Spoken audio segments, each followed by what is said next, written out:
Hello, everybody. I am Jmulls of Jmulls Gaming, and it's that time of the week again. It's time for some Final Fantasy XIV hot takes. Time marches forward and onwards, but the heat shall not, will never stop. I have count 'em, 5 hot takes given to me by you all, and I have to read them in this video, react to them, and try to survive. And if you think you can break me, if you think you can make me cringe and revile everything that led to this singular moment, then try. Leave your hot take in the comments below, and I may react to it in a future video. But let's rip the band-aid off and delve into this new batch of hot takes. First up, to the batters box, we have at Zamit2021, just realizing that probably meant 2021, and we have, I feel the story introduced in Dawntrail shouldn't be another 10-year story. It should be a 6-year story with a trilogy of expansions that are lower stakes and a small calm before another big world-ending threat.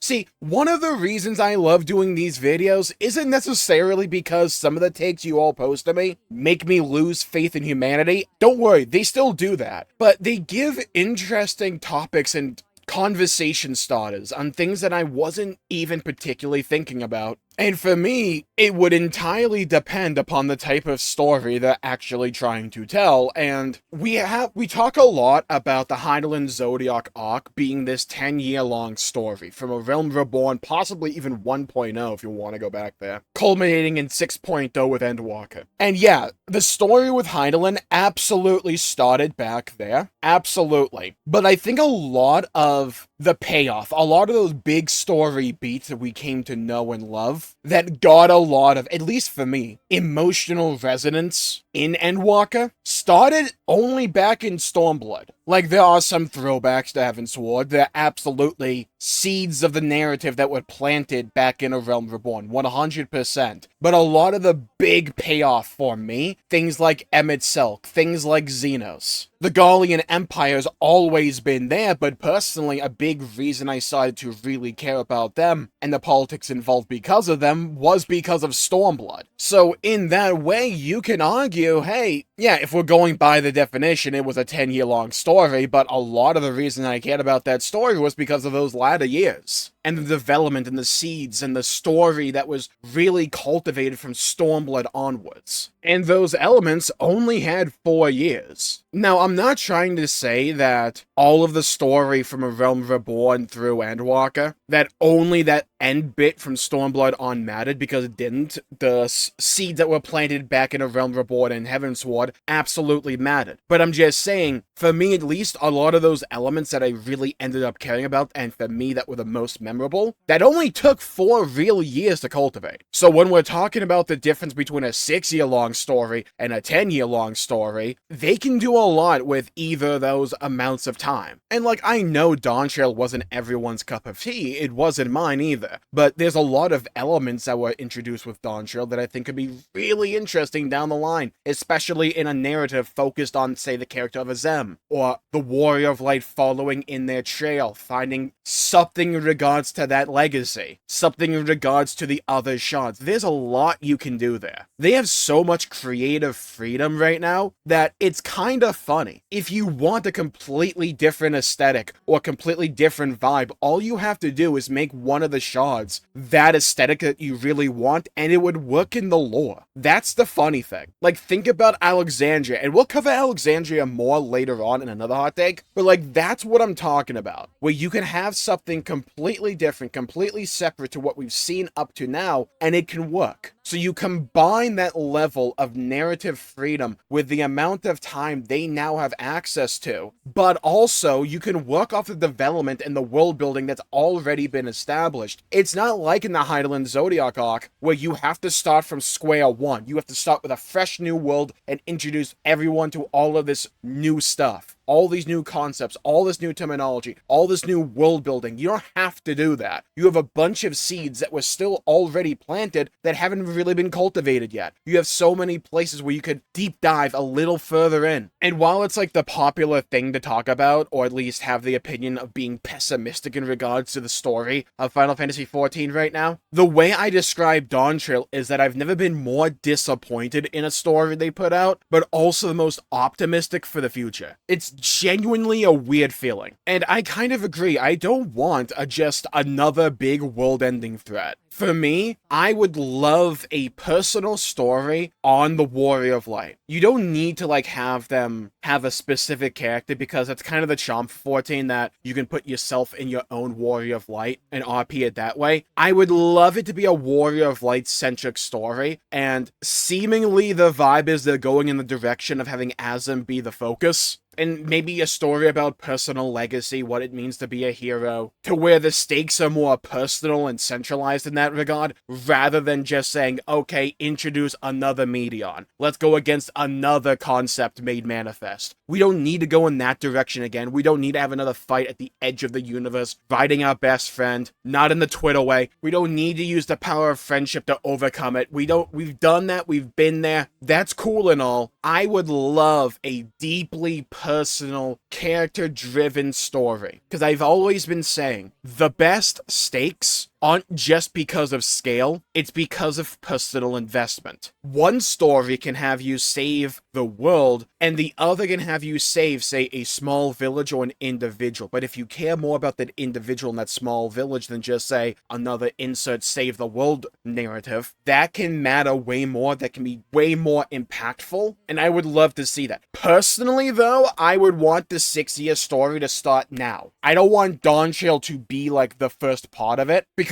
to me, Dawntrail kind of serves that role of A Realm Reborn, where it kind of tells its own self-contained narrative in a sense, but what it's really doing is planting seeds for the future stories to tell. That's the role I kind of want Dawntrail to fulfill for the next big narrative arc. The couple almost certainly be a big thing. I imagine Zero and Golbez will be more important than, say, Terral and Wuklamot going into the future. And I don't know if a story like that would require a 10-year story, because let's be fair here, that's a long-ass time, right? Even a 6-year story is still a massive story, and if it's well-paced, then I'm all for it. Next hot take on the table is from @EternalJohnny4908. I don't know if it's a hot take, but holy moly, PvP in Final Fantasy XIV is trash. Worst PvP in any MMORPG I have ever played. Wildly imbalanced. Some classes can one-shot, 1v1v1 is madness, and is pure luck sometimes, since sometimes both enemy teams just heavily focus yours, while one of them is winning and should be attacked. Front lines is horrible. As for the 1v1 teams fight for the crystal thing, it's still bad due to the imbalanced class's PvP abilities. Also, Bard as a class is bad in my opinion. The buffs are limited time and get outdone by food buffs. They deal less damage than other classes, and it feels like any other class would be better to bring than a Bard. I'm just gonna take a stab in the dark, by the way, as to what this person means. Also, leveling one up just feels horrible. For me, I agree, but it's for a couple of reasons. One, I've also just, on the whole, really gravitated away from anything PvP related, not just for Final Fantasy XIV, but for like all my games. I played a little bit of Space Marine 2 PvP, and I got kind of bored after like a couple of days. I used to be a big PvP guy. I did a lot of it back in World of Warcraft. I did some in, say, Star Wars The Old Republic. I did a bit in RuneScape. I played a hell of a lot of PvP-based games like Halo and Call of Duty, and I've just gravitated away from that kind of game because I just find them to be a bit too repetitive nowadays. So that's why I'm not that big of a fan of Final Fantasy XIV's PvP, but that's like one avenue. The other is I just don't think the way that Final Fantasy XIV plays is conducive to an MMORPG. I like the way it's balanced, at least, in that it's completely separate to PvE, so we don't have to like worry about, oh, are we balancing this class for PvP or for PvE? Oh, why are you changing this ability for PvP? It makes it useless in PvE, vice versa.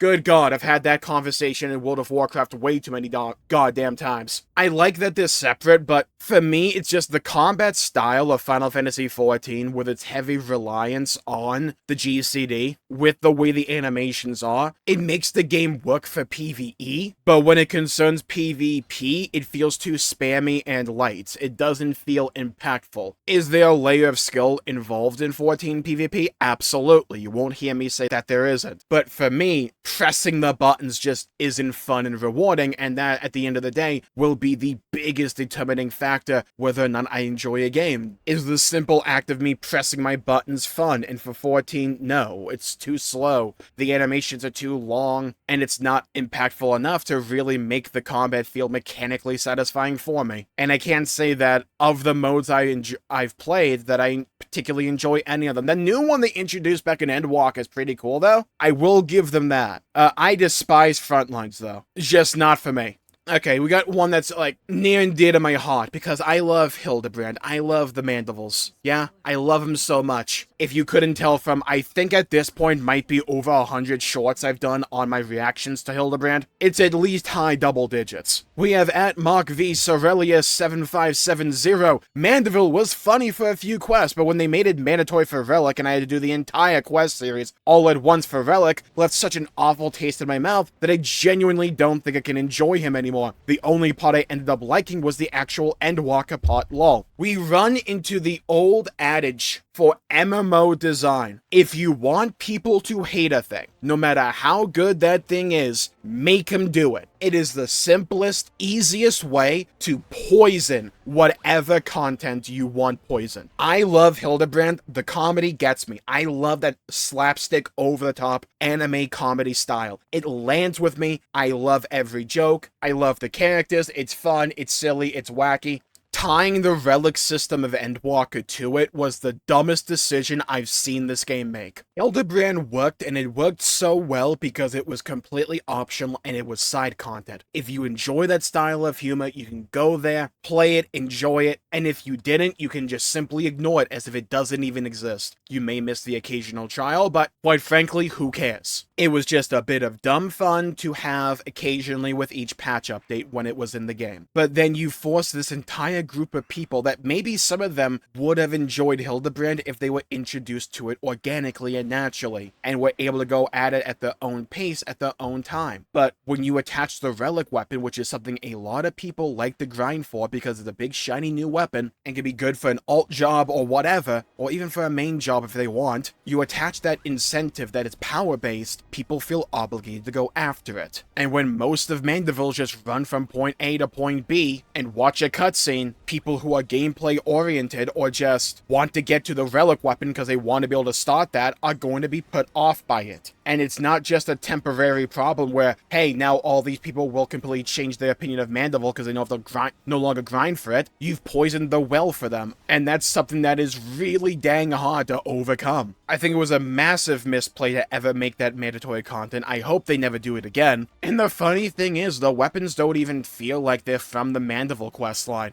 Like, they're so serious. And you would think weapons you get from the Hilderbrand questline would be fun and whimsical and over-the-top. Kind of like the Yokai Watch weapons in a way. Like, maybe not that goofy, but you would think you got these weapons from Ultima Thule or something. Or heck, even Solution 9. You just put this arbitrary wall in front of a lot of people and force them to play it. But if you think that's gonna stop me from enjoying the Dawnchill Hilderbrand questline, you got another thing coming. I cannot wait for that thing. Oh my god, pump it into my veins. I'm not even lying when I say this. There's a very high chance I do Hilderbrand before I even do the MSQ when it comes to 7.1. That's a possibility. We have at Duskfall Music who says, "No, I don't suck as healer. You're just pulling way too much and eating through my shield. Sailor Moon level sage pose, less than 3. This is what happens in the last 20 times I ran Vanguard." Look. Okay, yeah, look. As a tank main, yeah? It's never my fault. We can blame the DPS if you want. We can do that all the damn day. I'm just saying, it's not my fault, yeah? I'm the one going into all those mobs. I'm the one putting myself on the line. taking the punishment, taking the damage. I'm the one popping Paladin Wings. I'm the one popping Hollowed Ground. I'm the one popping Holy Shelltron. I'm the one with the coolest looking armor. I'm the one with the coolest looking swords. I'm the one with the biggest swords as well. That makes me de facto correct. So either healers need to adjust, or we can both agree, together, to blame the DPS. See what we call that? We call that serendipity. For our final hot take of the day, we have at It's Kazid, who says, I wish that Dawntrail focused more on Alexandria as a whole. I really like that part of the plot and wish it was coherently introduced early in the plot, because it is a massive tone shift once you hit the second half of the expansion. I absolutely love the story there, though. Yeah, I kinda do too, and that's because the vibe of Alexandria just resonates with me way more than Tyrol. It's not like Alexandria is perfect or anything, but I think a lot of the issues I had with Alexandria stem from issues that I had back in Tyrol. And it's one of the reasons I'm really liking the direction that 7.1 seems to be going in, and that is focusing in on Alexandria. This seemingly a focus on Zeralja for some reason, but you know what? I'll take it. I love Solution 9, I love the Arcadian, I love a lot of the things that were introduced there, as well as concepts like Electro. It's a really cool aesthetic. We haven't really had it in Final Fantasy XIV, and it's just a place that's fun to be in, and I love Heritage Found. What a beautiful zone that is. The new dungeon? Look, it's a dungeon, not expecting the moon here, but I like the atmosphere that we're seemingly getting with it. So while yeah, I think if Dawntrail 7.0 had focused more on Alexandria, I would have been happier.